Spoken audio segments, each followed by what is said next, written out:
Hey guys, back for the third video of my YouTube channel. Today I wanted to continue our discussion about the Big Ten Conference. Like I did last time, I'm going to start today with Wheeling and Dealing with Ryan, a game in which we will spin a wheel with 6 different options. Here we go, let's start it off and let's spin the wheel. And it looks like today is going to be a poll. So today's poll question is, should college athletes be paid? Yes or no? This has been a much debated topic, and make sure to leave your answer. But let's get right back to the Big Ten to discuss some of the blue bloods of the conference. I wanted to start out with the Michigan Wolverines. Under Juwan Howard, they finished 23-5 with a 14-3 mark in the Big Ten Conference. They were led by Hunter Dickinson, the freshman big man, Isaiah Livers, the sharpshooter, and also another guy who could get those rebounds down low, Franz Wagner. Unfortunately, Franz Wagner will be pursuing most definitely the NBA draft, a guy who should be picked in the first round, really good around the basket, a guy they will definitely miss. Isaiah Livers, on the other hand, broken foot at the end of the season as they approach the NCAA tournament, guy who could stroke it from deep, shooting 43% from behind the arc. They will definitely miss his presence on this team. You transition now down to some other guys, Chaundee Brown, Mike Smith. Both guys will be leaving the program, pursuing either the NBA and not coming back for that extra year of eligibility. Notably, Mike Smith had 18 points against Texas Southern in Michigan's first round win of the NCAA tournament. You look at Chaundee Brown, a guy who could stroke it from deep, shooting 42% from behind the arc during the year. Notably, he had a huge game against LSU in the second round of the NCAA tournament, scoring 21 points, a big part of this program that will be moving on. But the good news here is Eli Brooks. He will be returning. The 9-point-per-game scorer is coming back, and that is going to help them with their veteran leadership. And that is going to be coupled with their strong recruiting class, which they have 2 5-star recruits coming back, as well as 3 4-star recruits. That is going to make them extremely dominant. Howard has done a tremendous job with this program. The sky's the limit right now for Michigan. Look for them to continue the success they had this past year. Finished 4th in the net with an 8-3 mark in Quad 1 affairs. They were dominant. Even though their season did come to an end against UCLA and Johnny Juzang in the Elite Eight, Howard has this program in the right direction. And I do think a top 5 finish next year, a deep run, is totally very possible. They are one of the deepest teams coming into next year. But now let's transition to Ohio State, where Chris Holtmann had the Buckeyes 21-10 on the season with a 12-8 mark in the Big Ten Conference. When you think of the Buckeyes, you think of E.J. Liddell, the big man grabbing rebounds at his own will, and Dwayne Washington Jr., the junior, who could shoot it from deep, get to the basket. He could do a little bit of everything. They're going to need these guys to come back. Both of them have decided to test the NBA draft waters. Their success next year is crucial and depends on if they come back.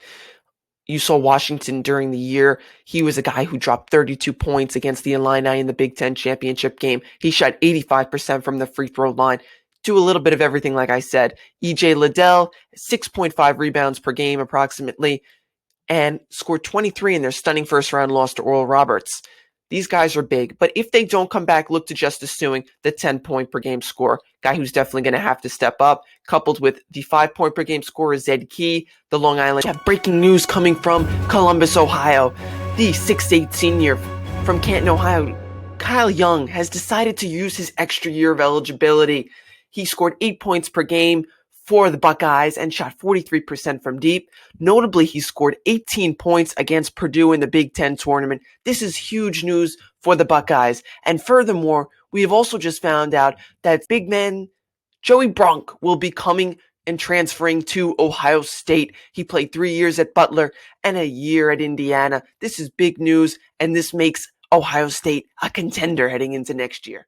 But now, looking back at their memorable season, they had a lot of good wins. They did win on the road at Illinois, at Wisconsin, and also at Iowa.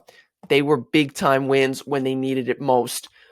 And you do look at what they have coming in next year. They have 1 4-star recruit coming in, and they have 1 3-star recruit coming in. That has them as the 7th best recruiting class in the Big Ten and the 43rd best in the country, which is mediocre. Not the best recruiting class coming in, but with the return of Kyle Young and the addition of Joey Brunk, I think the Buckeyes are in a great position heading into next year in which they can finish in the top of the Big Ten.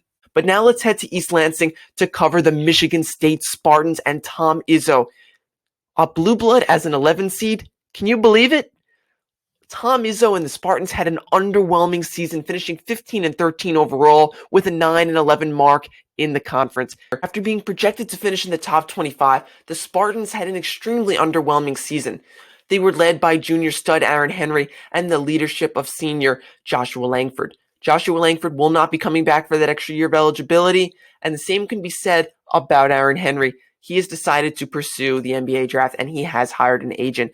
Guy who could score around the basket, very explosive, had 2 big games this year where he dropped 27 points against both Indiana and Nebraska. They will definitely miss him.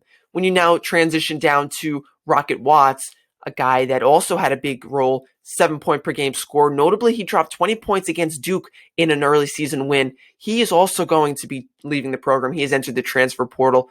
Guy who could shot almost 80% from the foul line, definitely going to be missed. But then you look at how are they going to replace this? The second best recruiting class in the Big Ten and the 7th best in the country. They have 1 5-star recruit coming in and 2 4-stars coming in. Izzo's getting this program right back on the right track. They will be a team and a force to be reckoned with.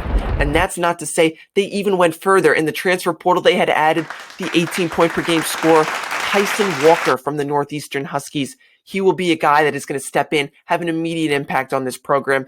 Izzo has this team set up for success. Expect them to also use the leadership of Joey Hauser, as well as the 3-point specialist Gabe Brown. The future is extremely bright for the Spartans. Izzo will have this team in the top 25 next year. Definitely be a NCAA tournament team. That's going to wrap things up for today's video. Make sure to put your answer to today's poll in the comments, and stay tuned for more content coming up. Don't forget to like and subscribe. Thanks.